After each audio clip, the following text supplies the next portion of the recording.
நம்பிக்கை நம்பிக்கை நம்பிக்கை நம்பிக்கை இல்லாமல் நாளை இல்லை.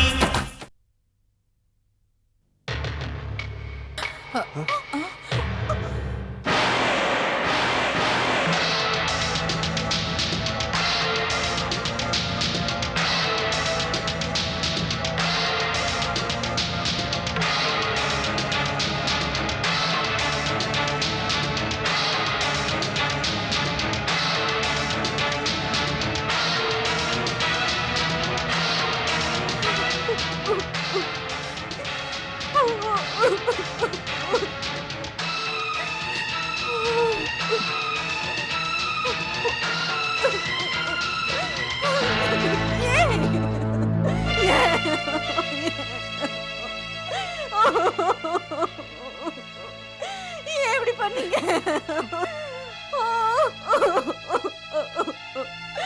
அண்ணா நில்லுங்க. நீங்க எங்க போறீங்க? தப்பு நடந்த இடத்துல ஒரு சாட்சி வேண்டாம். நீங்க எங்கேயும் போகாதீங்க, இங்கே இருங்க. அக்கா என்ன மன்னிச்சிருக்கா? மன்னிக்கிற தப்பாடி நீ பண்ணிருக்க. அடி பாவி, நீ அனாதை ஆயிடுவேன்னு நான் உன்னை கூட்டிட்டு வந்து எங்க வீட்டுல வச்சா நீ இங்க இருந்தா ஐயோ நான் அனாதை ஆயிடுவோம் போல இருக்கு. ஐயோ நீங்க வேணாம், முதல்ல என் வீட்டை விட்டு போயிடு போயிடு. அக்கா என்ன மன்னிச்சிருக்கா? நீ என்ன அப்படி கூப்பிடாத. அப்படி கூப்பிடுறதுக்கு உனக்கு அருகதையே இல்லடி. அக்கா தங்கச்சி உறவெல்லாம் இனிமே நமக்குள்ள கிடையாது. எனக்கு இவ்வளவு பெரிய துரோகத்தை பண்ணுவேன்னு நான் கனவுல கூட நினைக்கவே இல்லை. உன்னை நான் எவ்வளவு நம்பினேன்டி.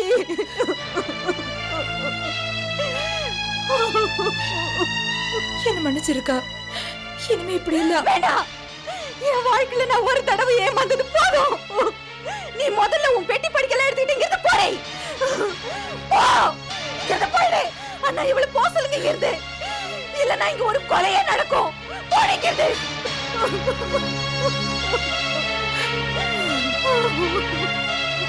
அவன் மட்டும் தப்பு பண்ணல விசாலம். தெரியுங்க, என்னால இவளை மட்டும் தான் தண்டிக்க முடியும். விபச்சாரம் பண்ணா கூட தண்டனை பொம்பளைங்களுக்கு மட்டும் தானுங்க. ஏமாந்த ஜாதி இந்த பொம்பளை ஜாதி தானே. விசாலம், நான் சொல்றது கொஞ்சம் கேளுமா? வேண்டாம், நான் எதுவுமே கேட்க வேண்டாம். எப்போ உங்களை இந்த மாதிரி ஒரு கோலத்துல பார்த்தேனோ அப்பவே என் உணர்ச்சி எல்லாம் செத்து போச்சுங்க. வேலைக்காரு அப்பவே நீங்க இவ மடியில இருக்கிறதா சொல்லியிருந்தா நான் இந்த கோலத்தை பார்க்காமலேயே அப்பவே செத்து போயிருப்பேங்க. அக்கா நான் தப்பு பண்ணிட்டேன்க்கா. இனிமே இப்படி எல்லாம் நடந்துக்க மாட்டேன். நடந்துருச்சேடி, தப்பு நடந்துருச்சே. ரோஜா தோட்டம் மாதிரி இருந்த என் குடும்பத்துல தீ பிடிச்சிருச்சே. அது கருகி போனதுக்கு அப்புறமா தண்ணி ஊத்தி அணைச்சு என்ன பிரயோஜனம்? என்ன பிரயோஜனம்? நீ முதல்ல இந்த வீட்டை விட்டு போடி. விசாலம், அவளை வீட்டை விட்டு வெளியே போக சொன்ன எங்கம்மா போவா? இல்ல அவளுக்கு என்ன தெரியும்னு? நானும் அப்படிதாங்க நினைச்சேன். இவளுக்கு என்ன தெரியும் என்ன தெரியும்னு. ஆனா இவளுக்கு எல்லாம் தெரியும்னு நிரூபிச்சிட்டாங்க. அக்கா புருஷனையே மடக்கி போட தெரிஞ்ச இவளுக்கு உலகத்துல எந்த மூலையில போனாலும் பொழைக்க தெரிஞ்சிருக்கும். போதும்டி தாயே, போதும். என் குடியை கெடுத்தது போதும். அடுத்தது யார் குடியை கெடுக்கலான்னு போய் பாருடி. அது இல்ல, ஒரு வார்த்தை பேசுனேன் அவ்வளவுதான். வீட்டை விட்டு முதல்ல வெளியே போடி. எத்தனை நாளா உங்க ரெண்டு பேருக்கு இந்த உறவு? கேட்கறல்ல, எத்தனை நாளா இந்த உறவு சொல்லுங்க. 4 மாசமா. ஏங்க 4 மாசமா நான் வேற எங்கேயாவது இருந்துட்டு வந்தா நீங்க ஒத்துப்பீங்களா? விசாலம், கத்தாதீங்க கத்தாதீங்க. கல்யாணம் ஆனதுல இருந்து உங்க முகத்தை கூட நான் நேருக்கு நேர் நின்னு பார்த்தது இல்ல. ஏன் தெரியுமா? அதுக்கு காரணம் உங்க மேல நான் வச்சிருந்த மதிப்பு மரியாதையும் தாங்க. ஆனா இப்போ உங்க முகத்தை கூட எனக்கு பார்க்க விருப்பம் இல்ல. இதுக்கு காரணம் நீங்க எனக்கு செஞ்ச துரோகம். மலை மாதிரி என் மனசுல நீங்க வசந்து நின்னு இருந்தீங்க. ஆனா இன்னைக்கு தெருவுல விழுந்த இலை மாதிரி இப்படி கேவலப்பட்டு நிக்கிறீங்களே ஏங்க? ஏன் இப்படி ஒரு துரோகத்தை பண்ணீங்க? ஏங்க என்ன இப்படி எல்லாம் நடக்குது? என்னால உங்க குடும்பத்துல இனிமே குழப்பமே வராதுக்கா.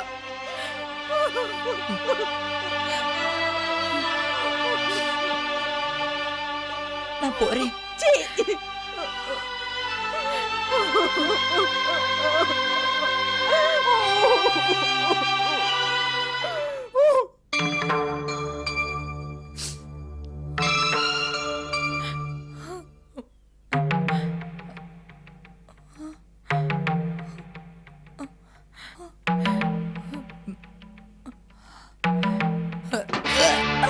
அம்மா என்னம்மாச்சு? ஏமா வாந்தி எடுக்கிறீங்க? எனக்கு தலையை சுத்துது, வாந்தி வருது. அம்மா நீங்க கர்ப்பமா இருக்கீங்கம்மா.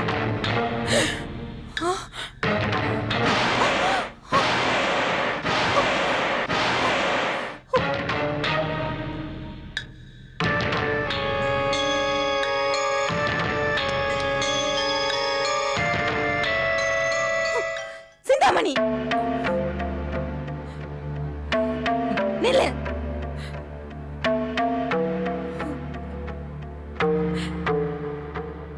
ஒரு கர்ப்பிணி பெண்ணை வீட்டை விட்டு அனுப்புன பாவம் எனக்கு வேண்டாம்.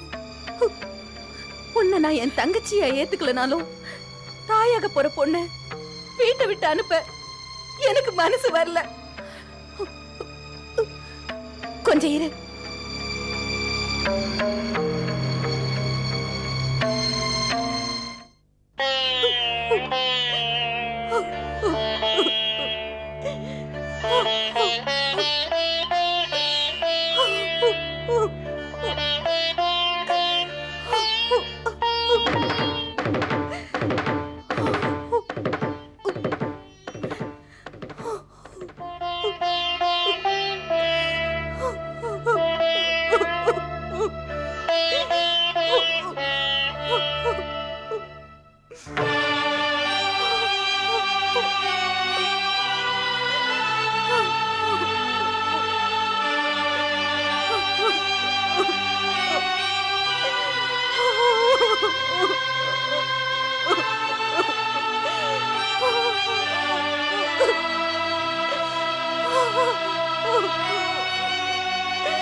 இந்த தாலியை அவ கழுத்துல கட்டுங்க. விசாலம் என்னம்மா இது? இந்த தாலி அவ கழுத்துல ஏறினாதான் உங்க மானமும் மரியாதையும் இறங்காம இருக்கும். என்ன யோசிக்கிறீங்க? தான் வயித்துல புள்ளைய சுமந்தவளுக்கு கழுத்துல தாலி சுமந்ததாங்க மதிப்பு. இல்ல விசாலம், நான் எப்படி? ஏன் அவ வயித்துல வளருது உங்க புள்ள தானே. என்னக்கா இப்படி கேவலப்படுத்துற? நீ கேவலம் ஆயிடக்கூடாது தாண்டி இந்த தாலியை உன் கழுத்துல கட்ட சொல்றேன். எது நடந்தாலும் 4 பேருக்கு முன்னாடி தான் நடக்கணும்னு சொல்லுவாங்க. கங்கா அண்ணனோட சேர்த்து இங்க 4 பேர் இருக்கோம். போய் அவ கழுத்துல தாலி கட்டுங்க.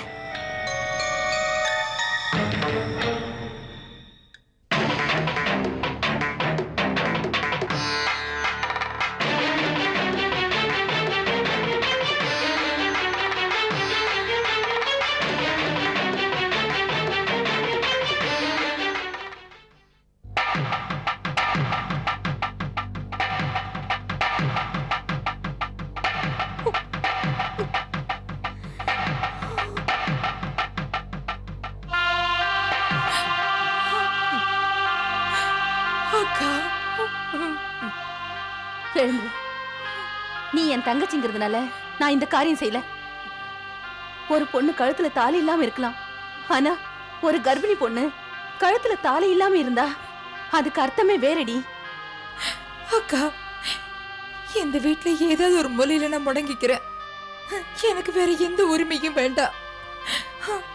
நான் எதுலயும் தலையிட மாட்டேன். அக்கா, நான் ஓன் நிழலையே வாழ்ந்துக்கிறேன். இந்த வாழ்க்கை நீ போட்ட பிச்சைக்கா. இந்த நன்றியை நான் மறக்க மாட்டேன்க்கா. விசாலம், உன் மனசு யாருக்குமே வராதுமா. தொடாதீங்க, என்ன தொடாதீங்க. இந்த நிமிஷத்துல இருந்து நீங்க என்ன தொடக்கூடாது. ஒரு பிள்ளைய பெத்துட்டேன், அவனுக்கு ஒரு ஆதரவு வேணும்னு தான் இவ்வளவு நடந்ததுக்கு அப்புறமும் நான் இந்த வீட்ல இருக்கேன். இந்த ஊரை பொறுத்த வரைக்கும் நீங்களும் நானும் புருஷன் பொண்டாட்டி. என்ன பொறுத்த வரைக்கும் என்னில இருந்து நமக்குள்ள இருந்த உறவு அறுந்து போச்சுங்க. இது நான் உங்களுக்கு கொடுக்கிற தண்டனை இல்ல, எனக்கு நானே கொடுத்துக்கிற தண்டனை. ஐயோ,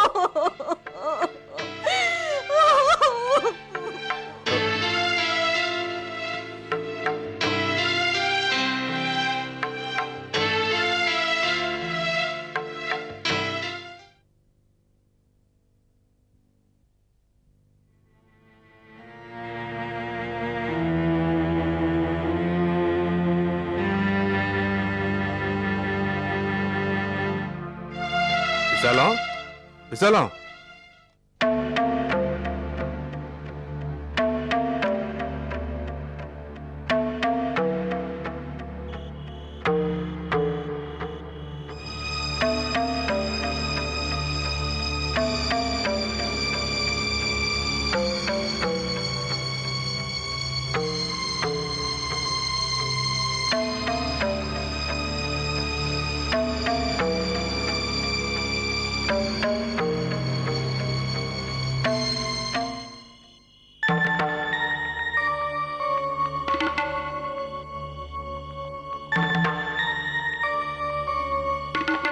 விசாலம்,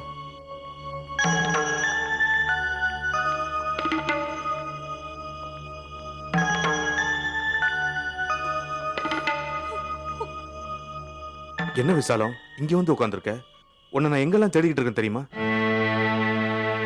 நானும் தேடிக்கிட்டு தான் இருக்கேன் என்னோட வாழ்க்கைய. விசாலம், நீதான் கொஞ்சம் அவசரப்பட்டுட்ட விசாலம். 4 மாசத்துக்கு முன்னாடி அவசரப்பட்டது நீங்க தான்.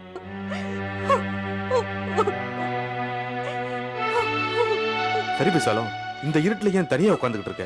வா வீட்டுக்கு போலாம். என் வாழ்க்கையே இருட்டா போயிடுச்சே. விசாலம், நீ விரும்பலன்னா சிந்தாமணிய ஊர்லயே கொண்டு விட்டுடலாம். வேணாங்க, என் ஒருத்திக்கு துரோகம் பண்ணதே போதும். ஒரு பொண்ணுக்கு துரோகம் பண்ணாலே பாவம்னு சொல்லுவாங்க. 2 பொண்ணுங்களுக்கு துரோகம் பண்ணி அவ்வளவு பெரிய பாவத்துக்கு நீங்க ஆளாகாதீங்க. அந்த சிந்தாமணியை எல்லாத்தையும் கட்டிக்கிட்டு ஆளட்டும், எனக்கு எதுவுமே வேண்டாம். எல்லாத்தையும் அவளுக்கு விட்டு கொடுத்துட்டீங்கன்னா நீ என்னமா பண்ணுவ? புருஷனையே விட்டு கொடுத்தாச்சு, இனிமே எனக்கு என்ன தேவை? உங்களுக்கு ஞாபகம் இருக்கோ இல்லையோ, இன்னைக்கு நம்ம கல்யாண நாள். 6 வருஷத்துக்கு முன்னாடி இதே மாதிரி ஒரு ராத்திரி உங்க முன்னாடி தலை குனிஞ்சு நின்ன. அது வெக்கத்துல. இன்னைக்கு என் முன்னாடி தலை குனிஞ்சு நிக்கிறீங்க, இது அவமானத்துல. ஆம்பளைங்க தலை நிமிர்ந்து நிக்கணும், ஆனா தப்பு பண்ணா எந்த ஆம்பளையும் தலை நிமிர்ந்து நிக்க முடியாது.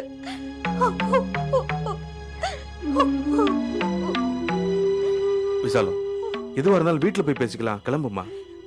உன்னை இந்த இடத்துல தனியா விட்டு போறது எனக்கு பயமா இருக்குமா. ஏன் நான் தற்கொலை பண்ணிப்பேன்னு பயப்படுறீங்களா? இல்லைங்க, நான் சாக மாட்டேன். பொம்பளைங்க என்னைக்குமே தனக்காக வாழறவங்க இல்லைங்க. ஒரு பருவம் வரைக்கும் தாய் தகப்பனுக்காகவும், அடுத்த பருவம் புருஷனுக்காகவும், கடைசியில பிள்ளைங்களுக்காக வாழறதாங்க பொம்பளை. என் தாய் தகப்ப என்னைக்கோ என்ன விட்டு போயிட்டாங்க. இப்போ உங்களை அவளுக்கு தார வாத்து கொடுத்துட்டேன். இந்த புள்ளை என்னங்க பாவம் பண்ணுச்சு? இந்த புள்ளைக்காக நான் வாழ்ந்துதான் தீருவேன். நீங்க பயப்படாதீங்க, போங்க.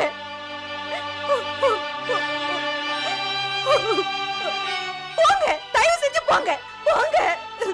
ப்ளீஸ், நான் சொல்றத கொஞ்சம் கேளுமா. இங்க பாருங்க, இது வரைக்கும் உங்க பேச்ச மீறி ஒரு வார்த்தை கூட பேசாதீங்க. போங்க. சொன்ன கேளு விசாலம். தயவு செஞ்சு போங்க. போங்க.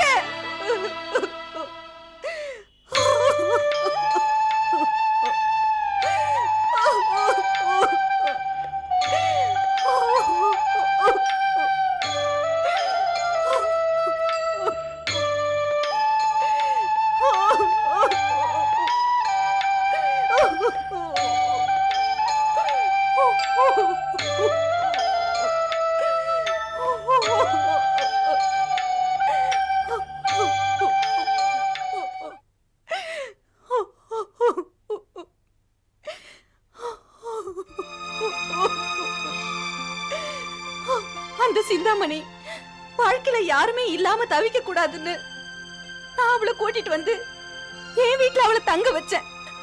ஆனா அவ எனக்கே இவ்வளவு பெரிய துரோகத்தை பண்ணிட்டாமா. என் புருஷனை பிரிஞ்சு நான் ஒரு நாள் கூட இருந்ததில்ல. ஆனா அந்த சம்பவத்துக்கு அப்புறம் நானும் அவரும் மனசளவுல நிரந்தரமா பிரிஞ்சிட்டோம். அழாதீங்கம்மா, அழாதீங்க. அந்த சிந்தாமணி துரோகத்தோட மொத்த வடிவம். துரோகத்தாலதான் ஜெயிக்க முடியும். நானும் அவகிட்ட அடங்கி போய் என் வாழ்க்கையை இழந்துட்டு இப்ப தனி மரமா நிக்கிறேன். அந்த சிந்தாமணி எதிர்த்து நிக்கணும். எதிர்த்து நின்னு நீ ஜெயிக்கணும். நிச்சயமா ஜெயிக்கணும். நீ ஜெயிக்கணும். கவலைப்படாதீங்கம்மா. கோவில்ல பலி கொடுக்கறவங்க கூட ஆடுகளை தான் பலி கொடுக்கறாங்க. சிங்கத்தை யாரும் பலி கொடுக்கறது இல்ல. ஏன் தெரியுமா? ஏமாந்தவங்கள தான் இந்த சமுதாயம் ஏறி மிதிக்கும். நீங்க கவலைப்படாதீங்க. அந்த சிந்தாமணிய நான் பாத்துக்கிறேன்.